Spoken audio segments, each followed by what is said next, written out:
بسم اللہ الرحمن الرحیم۔ حدیث مبارکہ۔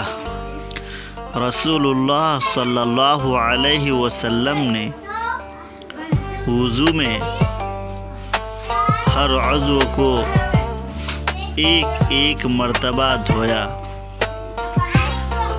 یہ حدیث نمبر 157 ہے۔ ایک دوسری حدیث یہ ہے کہ نبی کریم صلی اللہ علیہ وسلم نے وضو میں اعضاء کو دو بار دھویا۔ یہ حدیث نمبر 158 ہے۔ ایک تیسری حدیث بھی ہے جس میں ہے کہ انہوں نے عثمان بن عفان رضی اللہ تعالی عنہ کو دیکھا۔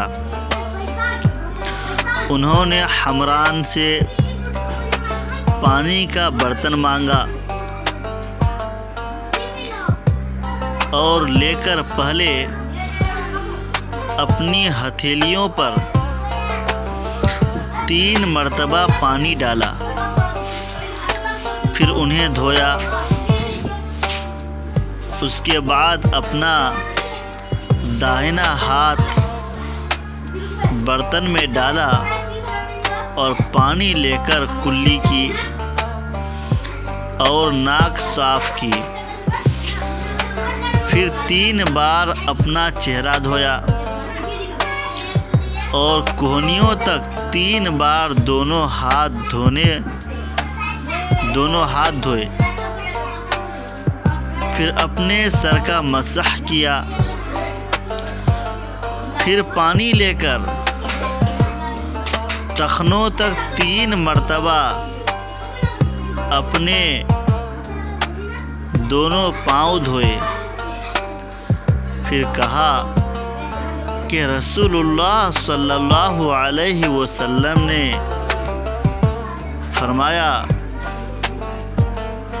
کہ جو شخص میری طرح ایسا وضو کرے، پھر 2 رکعت پڑھے جس میں اپنے نفس سے کوئی بات نہ کرے،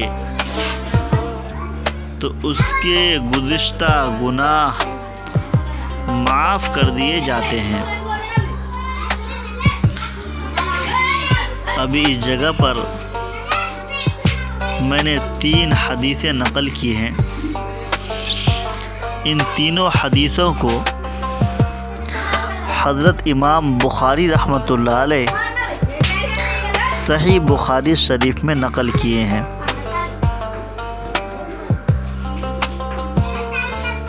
اللہ کے نبی صلی اللہ علیہ وسلم کی 3 روایتیں یہاں پہ ہے، اور تینوں روایتوں میں الگ الگ 3 چیزیں ارشاد فرمائی گئی ہے۔ پہلی حدیث پاک کے اندر اللہ کے نبی صلی اللہ علیہ وسلم سے وضو ثابت ہے۔ دوسری حدیث میں بھی اللہ کے نبی صلی اللہ علیہ وسلم سے وضو ثابت ہے، اور تیسری حدیث پاک میں بھی اللہ کے نبی صلی اللہ علیہ وسلم سے وضو ثابت ہے۔ لیکن تینوں حدیثوں میں ایک چیز کا فرق ہے۔ فرق یہ ہے کہ پہلی حدیث میں اللہ کے نبی صلی اللہ علیہ وسلم سے اعضاء کو جو دھونے کا ذکر ہے، اس میں صرف 1 مرتبہ دھونے کا ذکر ہے کہ اللہ کے نبی صلی اللہ علیہ وسلم وضو کیے اور ہر عضو کو ایک مرتبہ دھوئے۔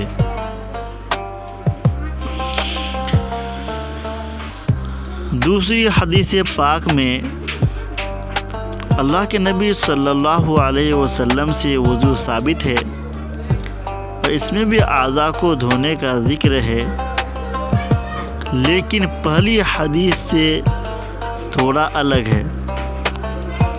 اس حدیث پاک میں اللہ کے نبی صلی اللہ علیہ وسلم سے اعضاء کو 2 مرتبہ دھونے کا ذکر ہے، جیسا کہ حدیث پاک میں موجود ہے کہ نبی کریم صلی اللہ علیہ وسلم نے وضو میں اعضاء کو 2 بار دھویا۔ یہ 2 حدیث ہو گئی۔ تیسری حدیث بھی ہے جس میں اوپر کی دونوں حدیثوں سے الگ ہے۔ اس حدیث پاک کے اندر ہے، اس میں وضو کا پورا تفصیل بتایا گیا ہے۔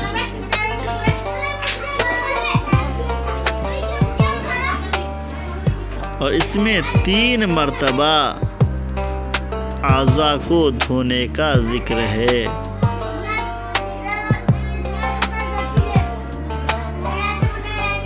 تو پتہ یہ چلا کہ اعضائے وضو کو 1 مرتبہ دھویا جائے یا 2 مرتبہ دھویا جائے یا 3 مرتبہ دھویا جائے۔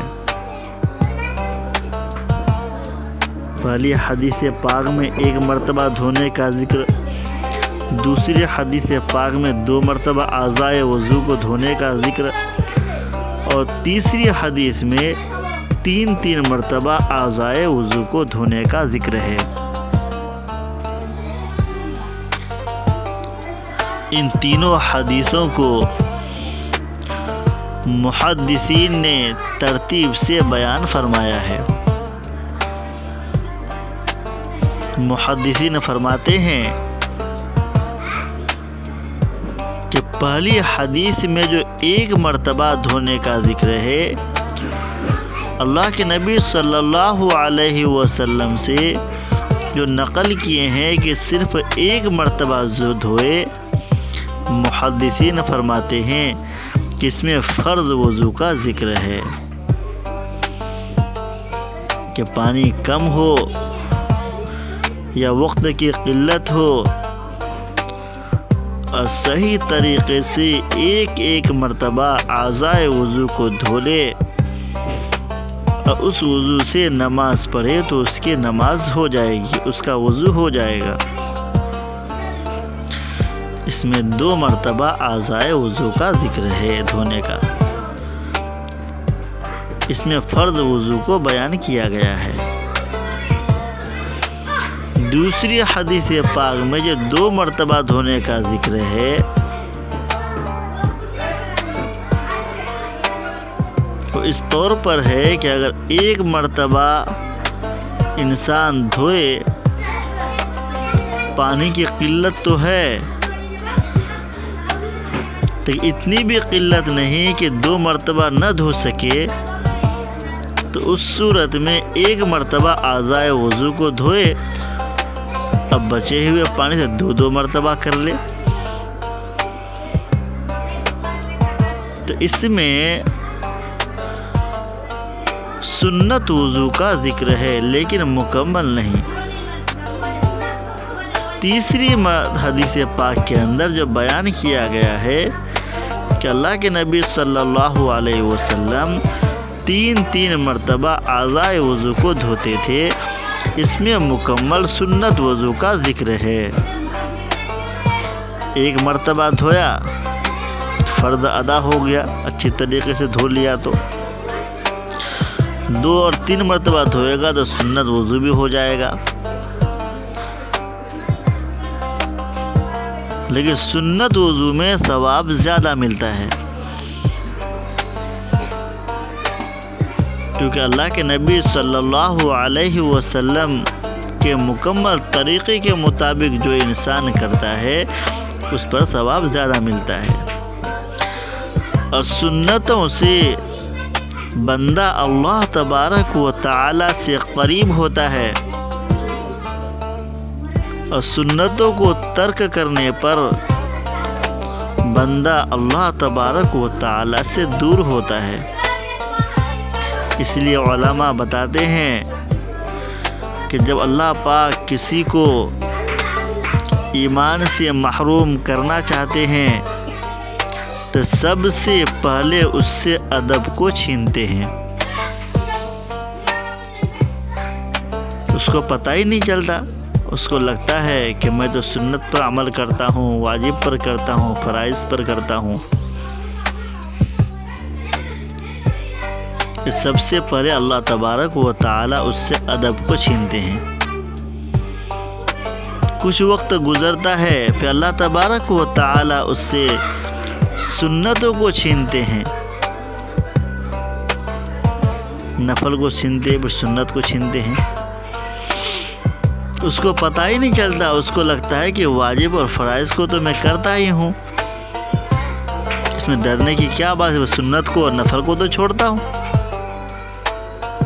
پھر کچھ وقت گزرتا ہے، اللہ تبارک و تعالی اس کو واجبات سے محروم کر دیتے ہیں. تب بھی وہ خوش فہمی میں ہوتا ہے کہ میں سنت اور واجب ہی تو چھوڑا،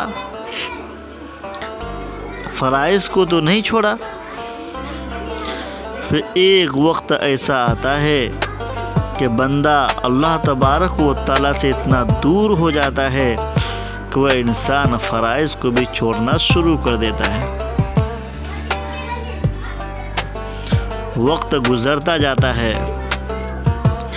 اور اسے احساس بھی نہیں ہوتا، جیسے کہ ہم لوگ فرض نمازوں کو چھوڑ دیتے ہیں، پتہ ہی نہیں چلتا 5 ٹائم کی نماز ہے لیکن مسجد خالی ہے.